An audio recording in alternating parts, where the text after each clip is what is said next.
April 12, 1945.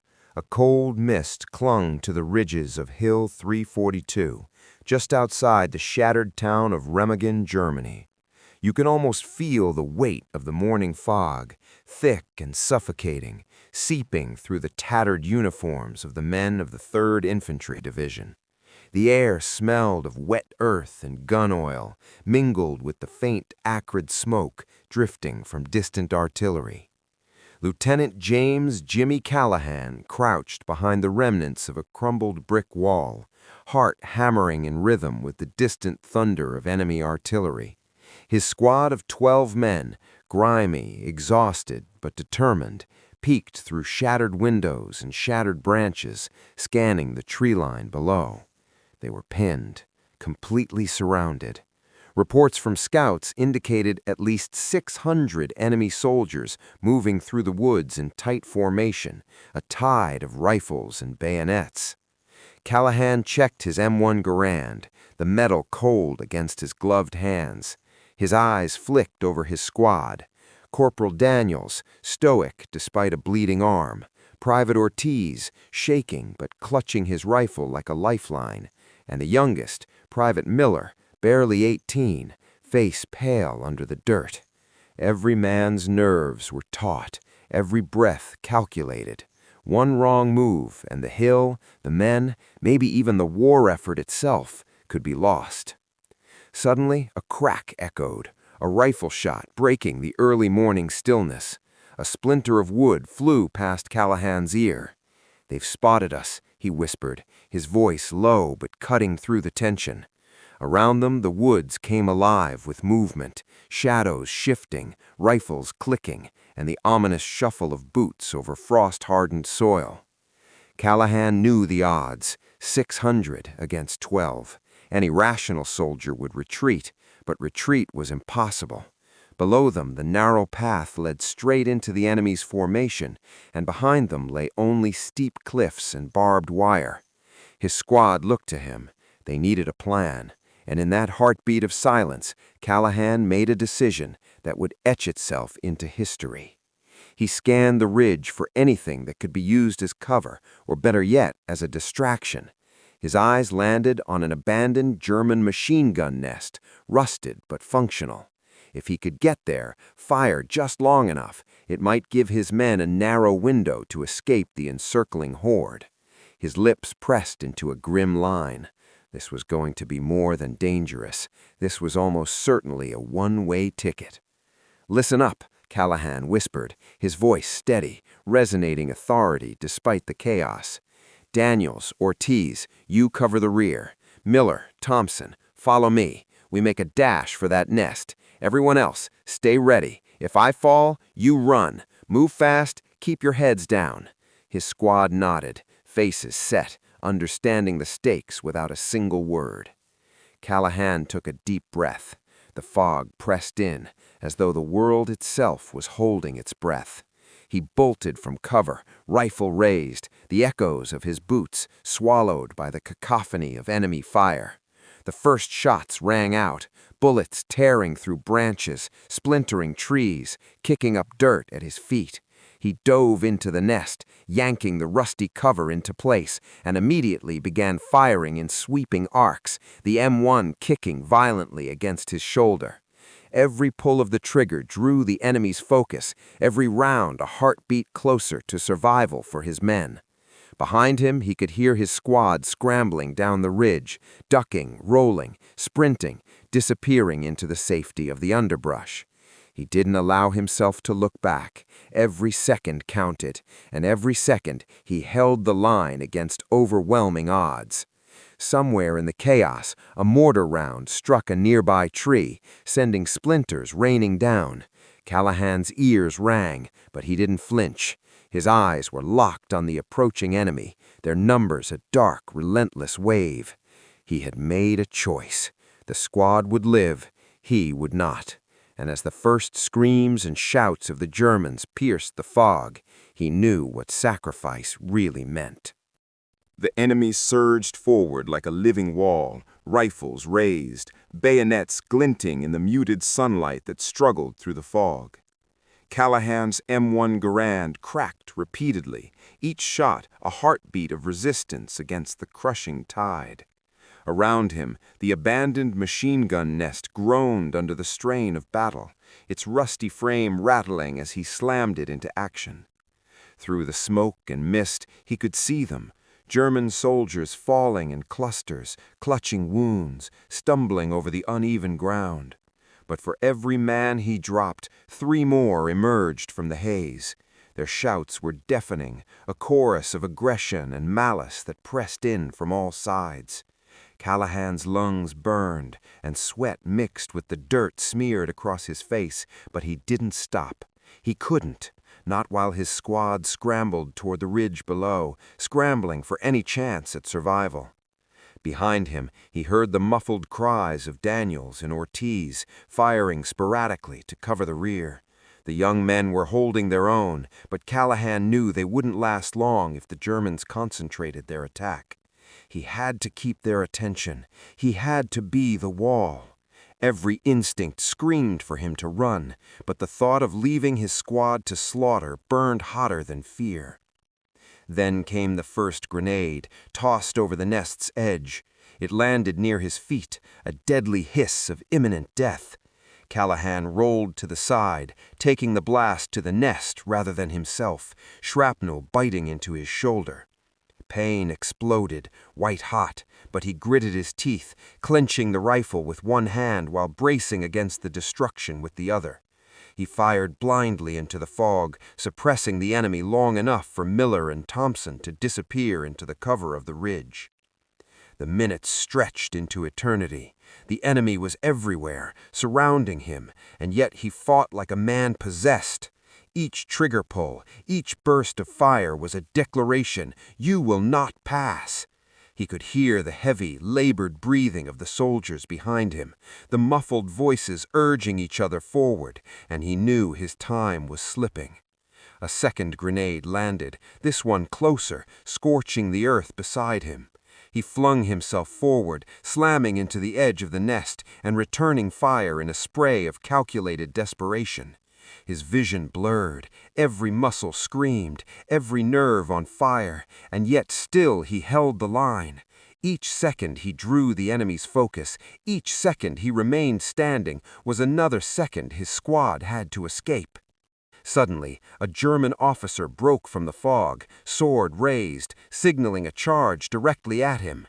Callahan fired, the officer falling back into the mud, but the sheer mass of enemy soldiers pressing forward was overwhelming. He could feel the weight of numbers, 600 hearts beating against 12, the inevitability of being overrun pressing down on him. But surrender never crossed his mind. This wasn't about surviving, it was about saving others. He thought briefly of home, of the letters tucked into his uniform pocket, of the laughter of his younger brother back in Ohio. A pang of sorrow hit him, sharp and fleeting, before being buried beneath the surge of adrenaline and determination. The men of his squad depended on him, and he would not fail, not now, not ever. A sudden flash lit the fog, a flamethrower from the advancing Germans. Callahan dove into the nest's remains, fire licking dangerously close. He returned fire with a final burst, bullets tearing through the advancing line, before seizing a stick grenade and hurling it into the center of the enemy cluster. The explosion rocked the hill, sending screams and debris into the mist. It was enough. The enemy hesitated.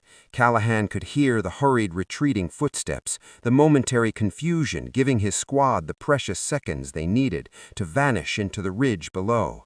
But he knew the cost. He had drawn their fire, he had absorbed their rage, and he was alone. The machine gun nest shook violently as another volley of fire raked over it, splinters embedding themselves in his body. He fell, the rifle slipping from his hands. But even as his strength ebbed, even as the world narrowed to smoke and pain, Callahan had no regrets. From his position, he could see the ridge, the silhouette of Daniels, Ortiz, Miller, and Thompson disappearing into safety. The sacrifice was complete. The mission was done.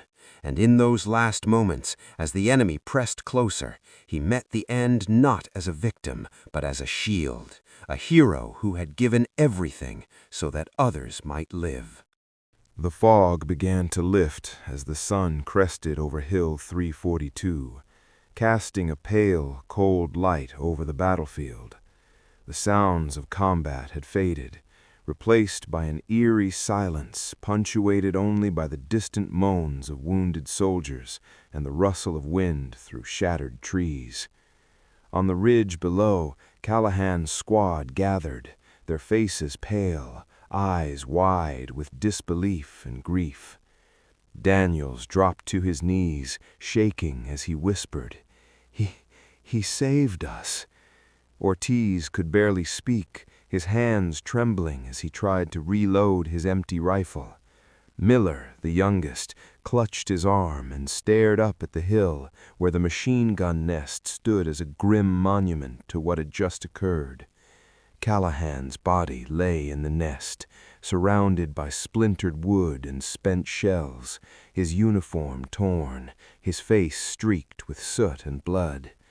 Yet, even in death, there was a sense of calm, a hero's peace. He had held the line against impossible odds, drawing every shot, every grenade, every step of enemy advance to himself. Without him, his squad would have been slaughtered in minutes. Later, when reinforcements arrived, the full scale of what had happened became clear. Soldiers from the 3rd Infantry Division cautiously climbed the ridge, rifles ready, only to find Hill 342 littered with evidence of the desperate stand. Hundreds of spent cartridges, damaged rifles, and bodies marking the path of the enemy's advance. Callahan's sacrifice had turned what could have been total annihilation into survival. His actions were dissected in after-action reports, praised by commanding officers, and whispered among soldiers as the stuff of legend. News of Lieutenant Callahan's heroism spread quickly through the ranks. Letters were sent home describing the impossible odds he faced, the courage he displayed, and the lives he saved. His name became synonymous with selfless bravery, a symbol of the extraordinary lengths one soldier would go to protect his comrades. The story of Hill 342 was retold in barracks and mess halls, becoming a tale that inspired both fear and admiration. Fear of the enemy, admiration for the man who had defied them. Years later, veterans of that day would recount the scene with a reverence reserved for myth, the thick fog, the echoing gunfire, and the lone figure standing against overwhelming odds. They remembered how his sacrifice bought time, how his courage allowed a handful of men to survive against 600. Callahan's heroism transcended the battle itself. It became a lesson in leadership, in selflessness, and in the raw human cost of war. Even today, historians note Hill 342 not just for its strategic importance, but for the story of one man's extraordinary bravery. Memorials honor his name, and military historians study the tactics and sheer audacity of holding a position against overwhelming force. But for those who were there, for those who lived because of him, Lieutenant James Callahan was more than a name in a report. He was a shield, a protector, and a friend who made the ultimate sacrifice so that others could live to fight another day. And as you imagine standing on that ridge, feeling the cold mist and hearing the distant echoes of battle, it's impossible to not feel the weight of what he did. To face 600 enemies, knowing every step could be your last, and still choose to stay, to fight, to save others, that is courage beyond comprehension. That is heroism. That is the legacy of Lieutenant James Callahan, forever etched in the annals of history. Weeks passed after Hill 342, But the memory of that day never faded for the men of Callahan's squad. They returned to camp, silent and haunted, their uniforms carrying the mud, blood, and smoke of the ridge. At night, around small fires, they would speak in whispers, recounting the precise moment Callahan had thrown himself into the heart of the enemy, the way he had stood tall when every instinct screamed to run.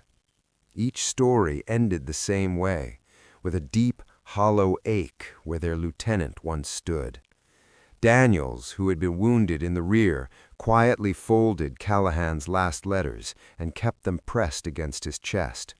Ortiz, whose hands had shaken during the battle, found a strange steadiness afterward, a strength drawn from remembering the courage of the man who had saved him. Miller, the youngest, still stared at the horizon each morning, imagining Callahan's figure silhouetted against the fog, holding the line. They were alive because of him, and alive with a debt that could never be repaid. When the war finally ended, Callahan's heroism did not go unnoticed. He was posthumously awarded the Distinguished Service Cross, the second highest military honor in the United States, and his name was etched into memorials alongside those who had fallen in service to their country. But medals and monuments could never fully capture the human sacrifice he had made, nor the lives he had preserved with his own hands. Historians and military tacticians would later study Hill 342 as a textbook example of courage under impossible odds. They analyzed his positioning, his timing, his decision to stay behind, how one man could influence the outcome of an engagement that seemed hopeless. But beyond the strategy, beyond the numbers, what lingered was something deeper, the unwavering choice to place others above oneself, to transform fear into action, to turn the tide with nothing but grit, resolve, and heart. Decades later, veterans' reunions echoed with stories of Lieutenant Callahan. Old soldiers would sit, sometimes in silence, sometimes with tears, and recount the name that had become legend, Callahan. Young recruits were told the story as part of their training, not merely to understand tactics, but to grasp the meaning of sacrifice, to inspire courage when the impossible looms, to remind them that heroism is not measured in victories alone, but in the lives one saves along the way.